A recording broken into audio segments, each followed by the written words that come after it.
After dinner, the house stayed warm long after the plates were cleared.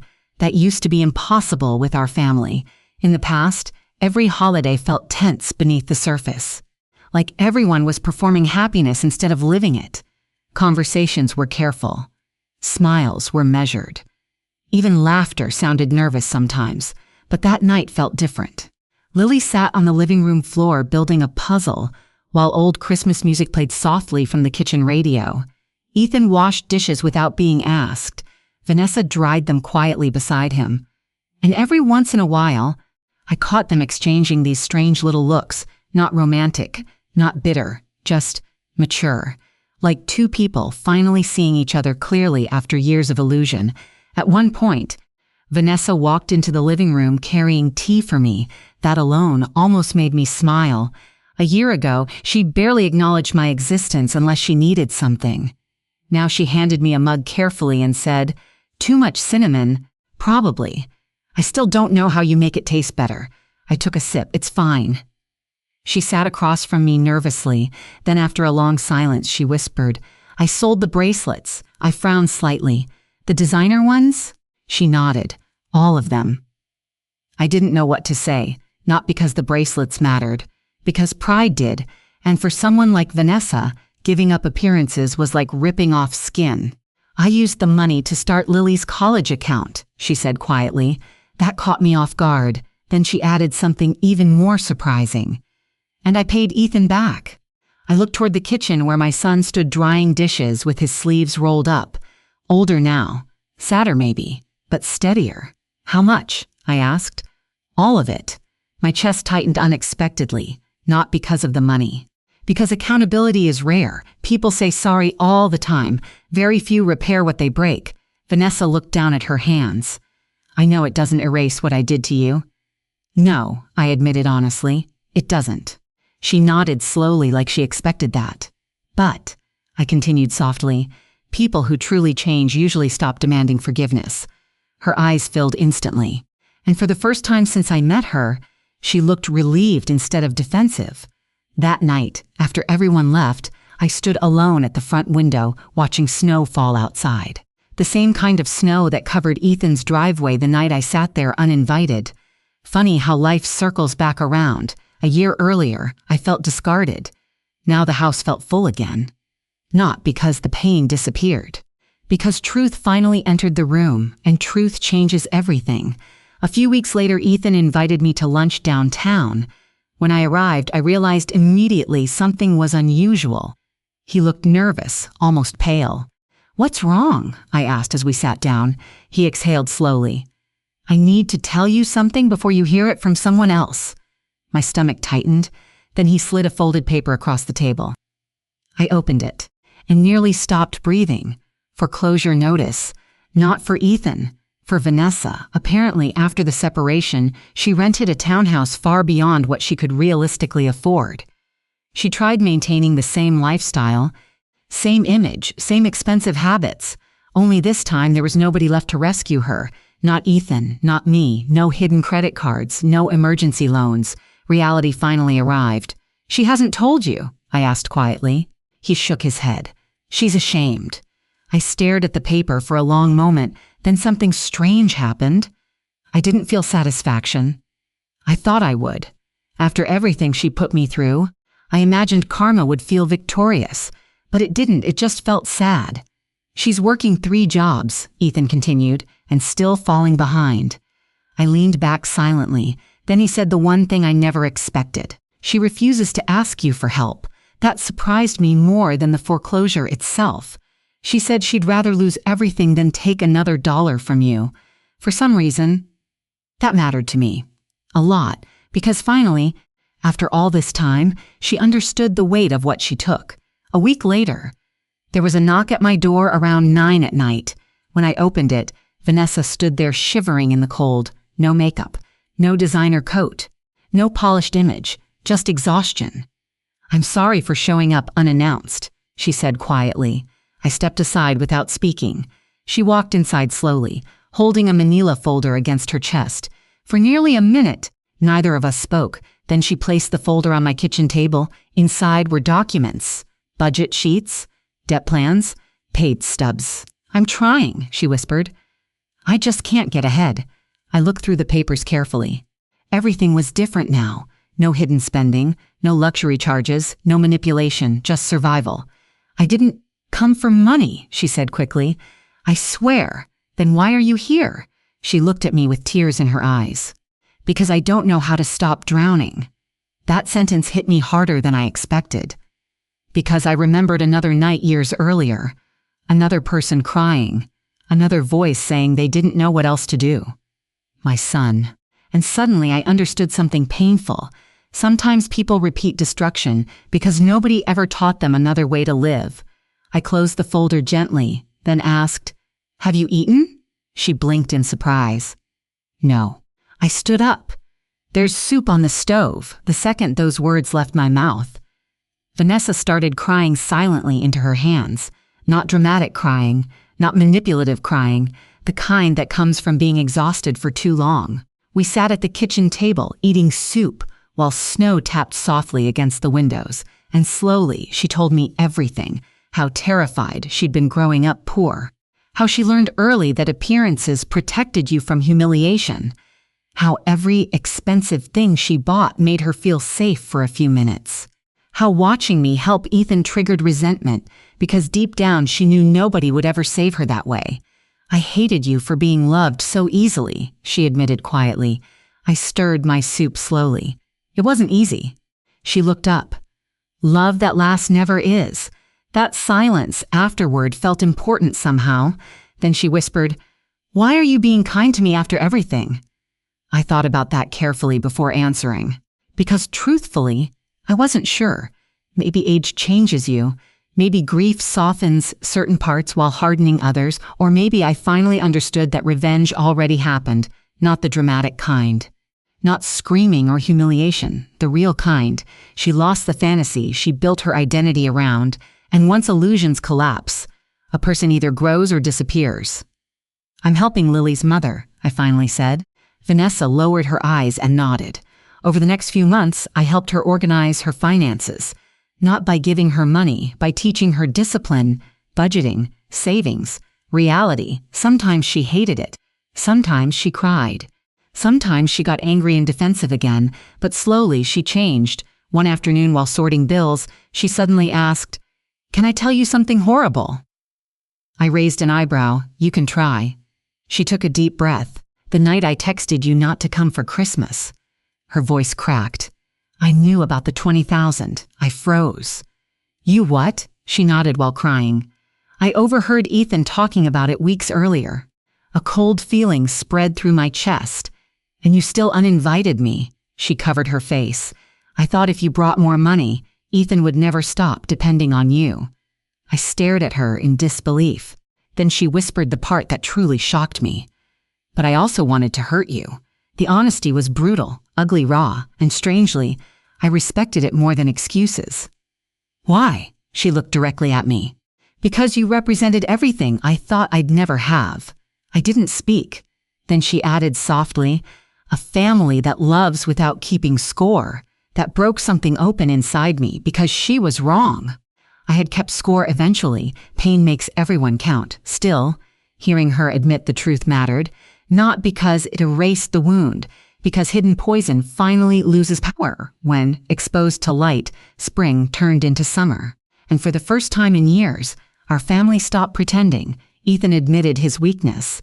Vanessa admitted her greed. I admitted my enabling. Even Lily changed. One evening, she sat beside me on the porch swing and asked quietly, "Grandma, why do adults hurt each other when they love each other?" That question nearly destroyed me. I pulled her close gently. "Because sometimes people love each other from broken places." She thought about that carefully, then asked, "Can broken people become good again?" I smiled softly. "Yes." "How?" "By telling the truth when lying would feel easier." She nodded slowly like she was storing the answer somewhere deep inside herself. Then she leaned against me and whispered, "I'm glad you came back." So was I, but not in the way she meant. I didn't come back as the same woman who sat crying in her car outside that Christmas dinner. That woman would have sacrificed herself forever just to feel needed. This version of me understood something different. Love without respect becomes permission. Generosity without boundaries becomes self-destruction. And family without honesty becomes performance. The next Christmas arrived faster than any of us expected. This time, dinner was at Ethan's apartment, small place. Cheap furniture, tiny tree leaning slightly sideways. But it felt warmer than that giant decorated house ever did. Halfway through dinner, Ethan suddenly stood up holding his glass. "I want to say something." Vanessa immediately looked nervous. Lily smiled because children always sense emotional moments before adults do. Ethan looked at me, then his voice cracked. "My mother spent most of her life saving me from consequences." I felt emotion tighten in my throat. "But the best thing she ever did," he continued softly, "was finally stop." Silence filled the room. Then he walked over and handed me an envelope. Inside was a check, $5,000. I stared at it in shock. "It's not everything yet," he said quickly, "but I'm paying you back, every cent." I looked up at my son, really looked at him, and suddenly I realized something. The greatest revenge wasn't watching them suffer. It was watching them grow after finally facing what they became. Tears blurred my vision as Ethan whispered, "You deserved better from me." And for the first time in years, AP believed he truly understood. I didn't cash the check for 3 weeks. Not because I didn't need the money. I did. My roof still leaked when it rained hard.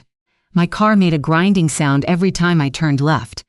Half the lamps in my house only worked if you twisted the bulb just right, but every time I looked at that check, I saw something bigger than money. I saw accountability.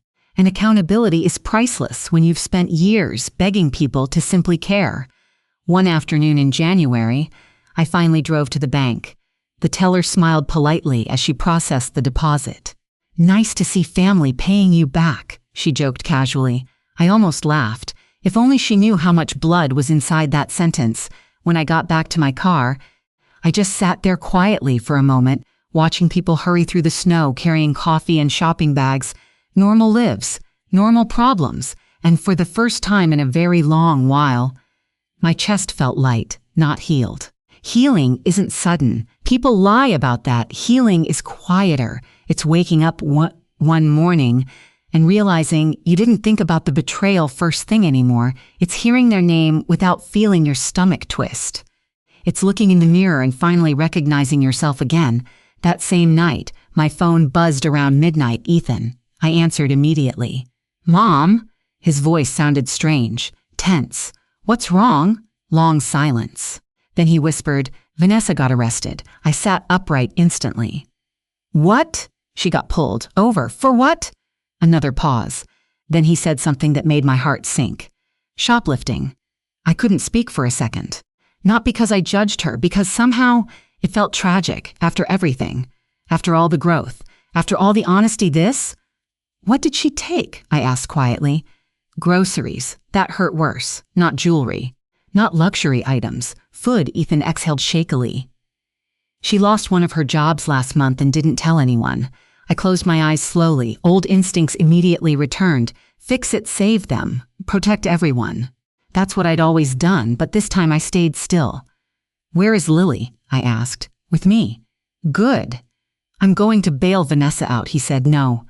The word came out sharper than I intended. Silence. Then Ethan asked quietly, "What do you mean no?" I stared out the dark kitchen window. "She needs to sit there tonight." "Mom?" "No, Ethan." My voice stayed calm now. "Consequences are not cruelty." He went silent. And I knew he understood exactly why I said it. Because years earlier, someone should have let him sit inside the consequences of his own choices too. Instead, I rescued him so many times he never learned how dangerous falling could become. The next morning, Vanessa called me from County Holding. Her voice sounded small. Embarrassed. "I know you probably hate me right now." I leaned back slowly in my chair. "I don't hate you. Then why didn't you help?" There it was. The old expectation, not manipulation this time. "Habit," I answered gently. "Because if I save you from this, you'll learn nothing from it." She started crying quietly. "I was hungry." "No," I said softly. "You were ashamed." Silence, then more crying because we both knew it was true. She could have called Ethan, called me, called anyone, but pride kept her silent until desperation turned reckless. I don't know why I keep ruining my life, she whispered. I looked down at my hands. Yes, you do. Another long silence. Then I continued. You spent your entire life believing needing help made you weak. So instead of asking honestly, you hid, lied, overspent, pretended, and panicked until everything exploded. She didn't argue. Because truth sounds different when someone finally says it out loud. That afternoon, Ethan picked her up. Not me. Not because I didn't care. Because growth requires discomfort. And discomfort cannot survive if someone always cushions the landing. 3 days later, Vanessa showed up at my house again. This time she looked hollow, no tears, no excuses, just exhaustion. I pled guilty, she said quietly. I nodded once. Probation, community service, court fees. She gave a bitter little laugh. At 40 years old, I poured coffee into 2 mugs. At 40 years old, you finally stopped running. She looked at me carefully, then whispered, Why do you still talk to me? I handed her the mug. Because someone should have done it for you years ago. That broke her completely. She covered her mouth and sobbed into her hands while steam rose between us from the coffee cups. And suddenly I realized something painful. Some people become cruel because they enjoy hurting others. But others become cruel because nobody ever taught them how to survive pain without passing it forward. The damage still counts. But the difference matters. Weeks passed, then months. And slowly, unbelievably, Vanessa transformed not into perfection, into honesty. She took a smaller apartment she could actually afford, started attending therapy regularly, worked quietly, stopped pretending, stopped competing, stopped performing. One afternoon, she came over carrying 2 grocery bags and asked, Can you teach me how to cook something besides survival meals? I laughed harder than I had in years, and that became our routine. Every Sunday evening, cooking lessons. At first she burned almost everything. Then gradually she improved. One night while making soup, she suddenly said, You know what the worst part is? What? I really thought people respected me when I looked successful. I stirred the pot slowly. And now? Now I realize they were just impressed. That line stayed with me long after she left. Because she was right. Impressed and loved are not the same thing. Not even close. By summer, even Lily noticed the changes. Her mother smiled more. Her father slept better. The fighting stopped. The tension disappeared from her little face. One evening, she sat beside me after dinner and whispered proudly, Mom doesn't cry in the bathroom anymore. That sentence nearly shattered me because children always know, even when adults think they're hiding the pain. Especially then. Then came the moment I never expected, late August, hot night, thunderstorm rolling outside. Someone knocked at my front door. When I opened it, I froze. It was Daniel, my younger brother. I hadn't seen him in 11 years, not since our mother's funeral. His gray hair was thinner now, his shoulders heavier, but the arrogance in his face remained untouched. Well, he said awkwardly, You gonna invite me in? Every old wound inside me tightened instantly. Daniel and I stopped speaking after he stole money from our mother during her dementia years. He denied it, lied about it, then disappeared after the funeral without apology. And now here he stood like a ghost dragged out of the past. What do you want? I asked coldly. His smile faded.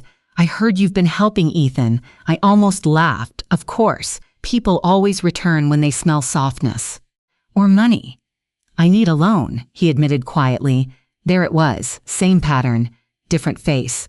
And suddenly, standing there in that doorway, I understood something terrifying. My entire life, I trained people to use me. Not intentionally, but every time I sacrificed myself to keep peace, every time I ignored disrespect to feel needed, every time I rescued someone from consequences, AB taught them my love had no limits. And people without limits eventually disappear. Daniel stepped closer. I wouldn't ask if it wasn't serious. I stared at him for a long moment, then calmly said the words old me never could.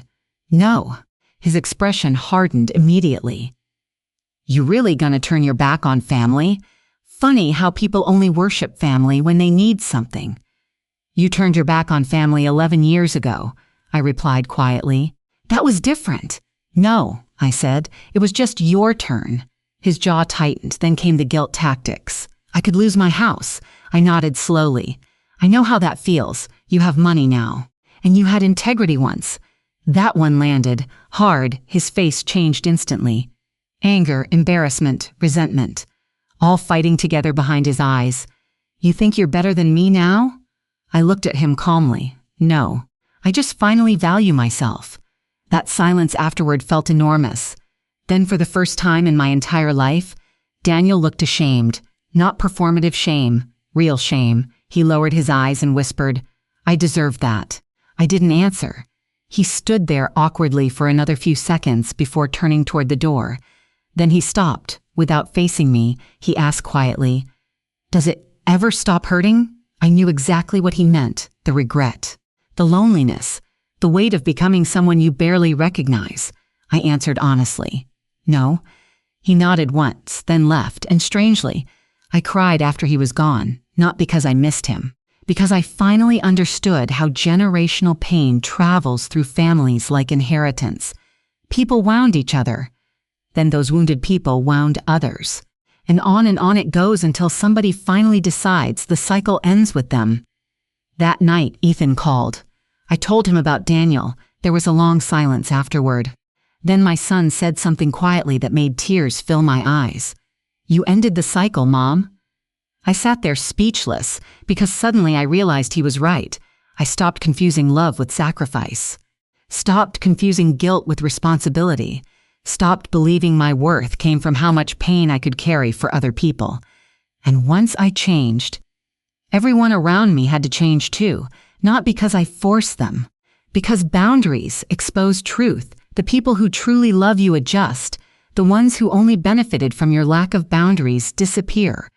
That winter, exactly 2 years after the Christmas text that nearly destroyed me, our family gathered together again, not in a giant decorated house, not surrounded by fake perfection, just 6 people in a warm apartment eating homemade food while snow fell quietly outside. Vanessa cooked half the meal herself. And honestly, it was terrible. The turkey was dry, the potatoes lumpy, the pie slightly burned, but nobody cared, because peace tastes better than perfection ever will.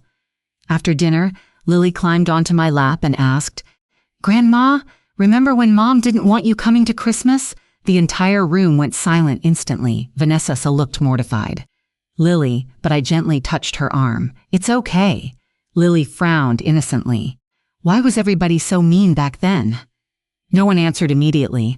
Then Vanessa quietly put down her fork, and with tears in her eyes, she looked at her daughter and said the most important words I think Lily will ever hear growing up, because sometimes people become ugly when they're scared. Silence filled the room. Then she added softly, But being scared is never an excuse to hurt people who love you. Ethan reached for her hand. She squeezed his fingers lightly, and in that moment, I realized something beautiful. Not every broken family stays broken. Some families shatter, then rebuild themselves honestly from the pieces. Later that night, after everyone left, I stood alone at my window again, watching snow fall across the streetlights, just like that first Christmas. Same cold air, same silence, but this time, I wasn't outside someone else's life anymore. I was finally home inside my own. Oh, dude.